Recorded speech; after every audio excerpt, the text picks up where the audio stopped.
válida para la acción política. Entonces, este fenómeno de la revolución organizativa o organizacional, yo no sé si es... Hay problemas en justificarlo en ciertos casos, sí, pero en cierto modo yo creo que se ha legitimizado. Entonces, sobre todo el movimiento sindical, que era el precursor de esto en la primera parte del siglo XIX, ciertamente hoy día es aceptado. Algunas prácticas, no hablamos de algunos sindicatos, pero sobre todo aquí en México, pero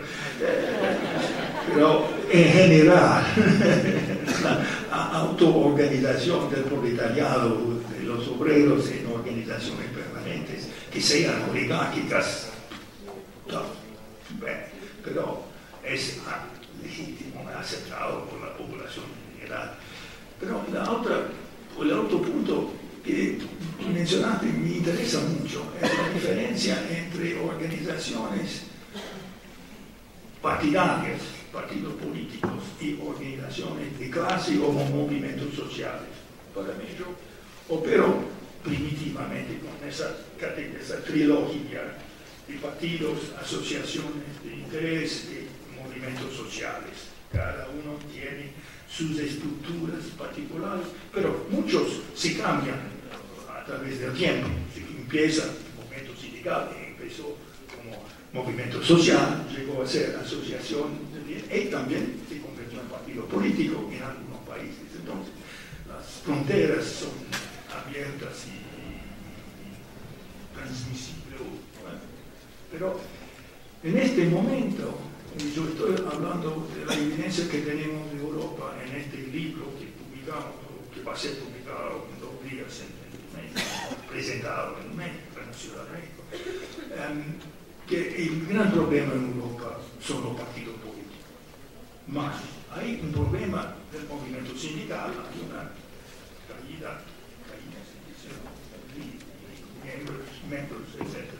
en los sindicatos y también en algunas otras asociaciones. Pero el gran problema de representación es una crisis de representación que es muy, muy centrada en los partidos políticos y también, no solo un partido, el sistema de partidos políticos en el mecanismo electoral, que se ve la caída de participación en las elecciones, con la caída de trust, etc., en los partidos. Los partidos son abajo de todo. Sí, hace preguntas de demanda de encuesta pública sobre trust, confianza en instituciones.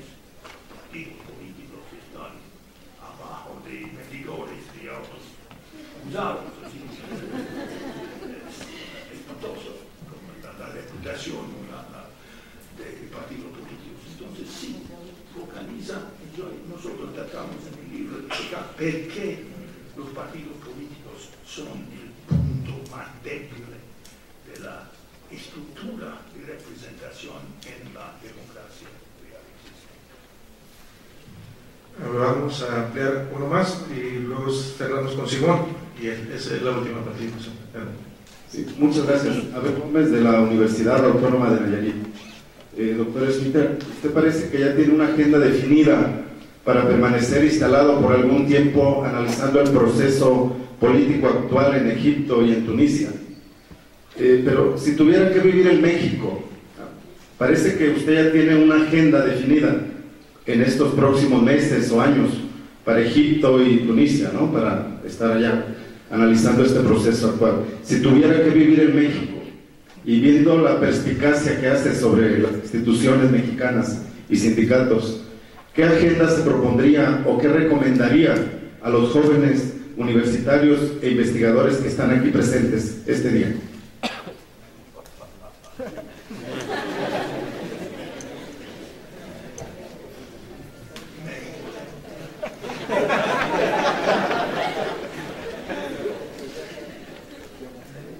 Tan cerca de los Estados Unidos.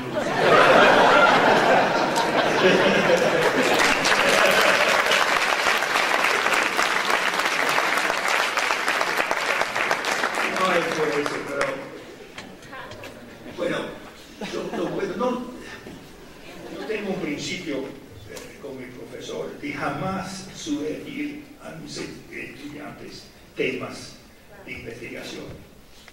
Jamás, no lo hago. Cuando vienen a mi escritorio, mi despacho, discutimos los temas, pero yo no. Pero yo te puedo decir, por lo menos desde el punto de vista, en primer lugar, de Europa, pero tal vez México, los temas que interesan más, creo, a los jóvenes politólogos europeos. En primer lugar, obviamente, era este problema de la democratización postcomunista. Todo era parte del este. Esto era el tema. Ligado a este tema, obviamente, un asunto fortunístico, se dice, afortunado, que era la entrada en la Unión Europea. Entonces había dos procesos que se conjuntan, la democratización de países del este y también, pero esto tal vez puede interesar, porque los especialistas en el comunismo, los criminologistas, pensaban que la democratización en los ex países comunistas era mucho más difícil que nosotros. Esto era mudado. Yo decía al contrario, que iba a ser mucho más fácil. Y finalmente fue más fácil. Fue, pero ellos dicen, con una cierta razón, que era por la existencia de este proceso regional, que condicionó procesos políticos internos en los países comunistas para entrar una eurocompatibilidad, decía, de esto, y esto realmente hubo un gran impacto.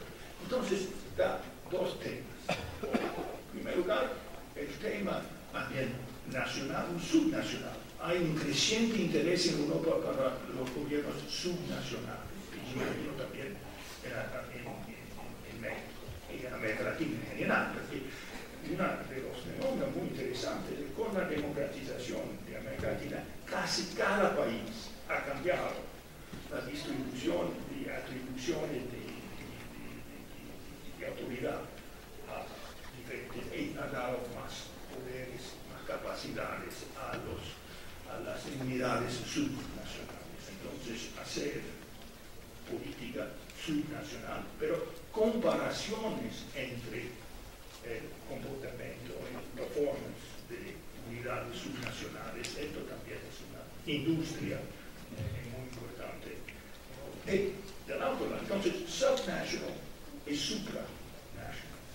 ¿En qué modo un país como México está condicionado, no solo por su proximidad a los Estados Unidos, pero esto es un hecho incontrovertible o inescapable, pero también su inserción en diversos procesos regionales, incluso globales, de formación de regímenes supranacionales. Estos son, digamos, los porque, bueno, en general, la ciencia política ha estado por, yo no sé cuánto tiempo, fijada a nivel nacional. Era la unidad natural, fija, para hacer análisis comparados. Yo creo que hoy día es mucho más es interesante también hacerlo, como hacer la política local, estadual, ¿no? Y también el impacto supranacional sobre los procesos nacionales. Esto es, bueno, pero Europa es obvio, porque existe la Unión Europea. Es que la Unión Europea llega a ser cada día más controvertida, porque por 40 años nessuno de la Unión Europea si llamaba obviamente, pero no importa, porque era un DAO más o menos aceptado, pero en los últimos 10 o 15 años, integración regional llegó a ser una cosa muy controvertida,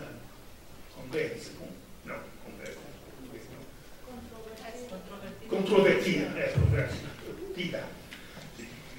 Entonces, esto es una cosa que obviamente también hay mucho menos interés por las elecciones y los partidos políticos. Cayó tremendamente en Europa.